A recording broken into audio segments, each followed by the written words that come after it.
Salut les amis, salut, c'est votre frère Bib pour une autre vidéo.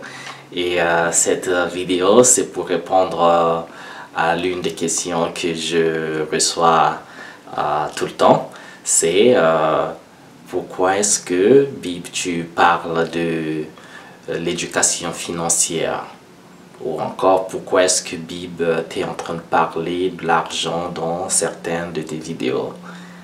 Question très importante. Eh bien, pourquoi? Parce que la plupart des gens me connaissent comme un danseur, un artiste, un chorégraphe, et bien sûr. Mais ce que les gens ne sont pas savoir, que j'ai une vie passée. Donc, moi, j'ai fait mes études universitaires à l'université Marie-Ngouabi où j'ai étudié donc l'économie. J'ai une licence en économie, puis je suis allé à faire mon master donc en finance. Et c'est par le hasard des choses que la danse, donc l'art de la scène m'a un peu tiré comme ça. C'est quand j'étais en année de maîtrise, en train de faire ma maîtrise en finance. Et c'est là où j'ai été sélectionné pour un concours de danse en France. Je suis allé avec mon groupe d'antan à Paris pour faire la compétition. Et puis on a fini par gagner 2 prix de la compétition. Et donc, comme ça, j'ai signé le contrat dans le monde. J'ai commencé à faire des tournées dans le monde.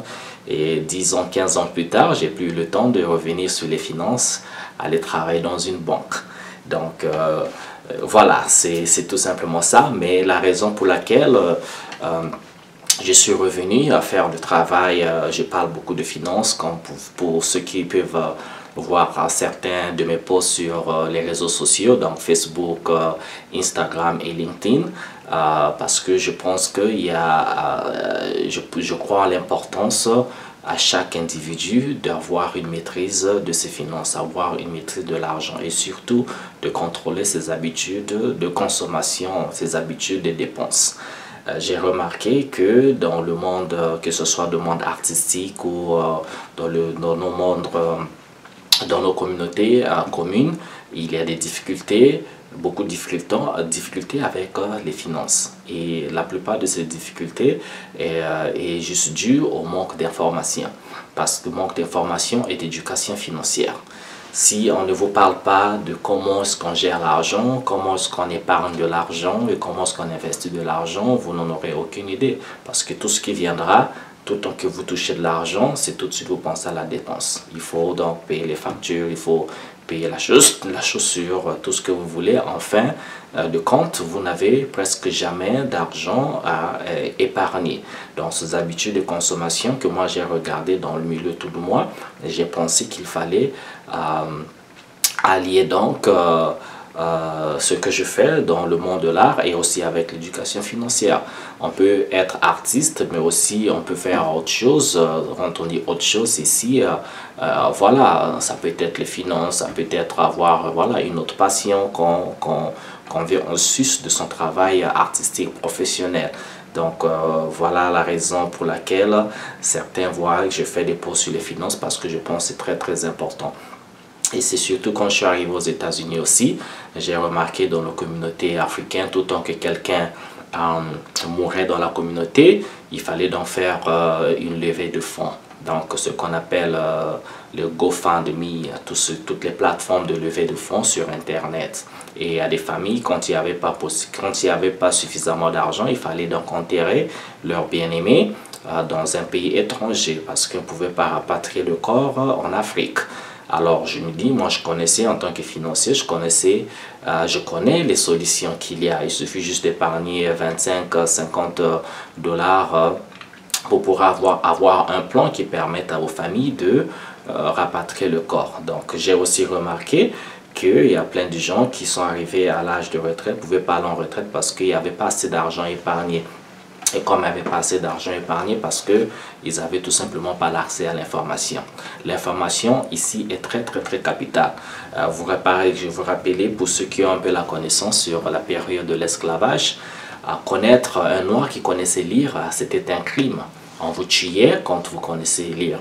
Et si vous connaissez aussi ce qu'on appelle la colonisation, pendant la période de la coloniale, il y avait des programmes scolaires qui étaient désignés pour les Noirs et donc le programme qui était désigné pour les Européens ou la France. Comme jusqu'aujourd'hui, vous remarquez qu'en Afrique, au Congo, il y a ce qu'on appelle le bac français et le bac congolais ou le bac africain si vous voulez. Et donc, c'est pas, je ne sais pas pourquoi, et pourtant on parle tous la même langue. C'est le même français, mais voilà, il y a ces différences-là. Donc, pareil pour les finances, quand on n'a pas accès à l'information financière, on ne sait pas gérer l'argent, ou si vous n'avez pas la chance d'avoir un membre de votre famille qui a une conscience de comment gérer l'argent, alors vous serez pratiquement toujours fauché, parce que tout ce que vous gagnez, c'est tout ce que vous dépensez. Donc, ça profite aux gens, parce que l'éducation financière n'est pas étudiée, n'est pas enseignée à l'école, primaire, collège et tout ça. Et comme c'est pas enseigné, beaucoup de gens ne savent pas les concepts basiques, les concepts élémentaires des finances par exemple. Donc quand je parle des concepts des finances, mais ce qui te permet d'appliquer rapidement, d'appliquer sur ta vie personnelle. Les finances personnelles, je parle bien. Moi j'étais en tant qu'économiste, j'ai pas étudié les finances personnelles, c'était plus voilà, macroéconomie, comptabilité, tous les agrégats, comment on nous apprenait comment sauver le monde, comment sauver le pays, mais pas comment nous sauver nous-mêmes. Donc voilà un tout petit peu. Donc je fais ces vidéos pour sonner l'alerte, donner des éléments comme ça, voilà quoi, des éléments à tout le monde et encourager tout le monde à avoir des plans.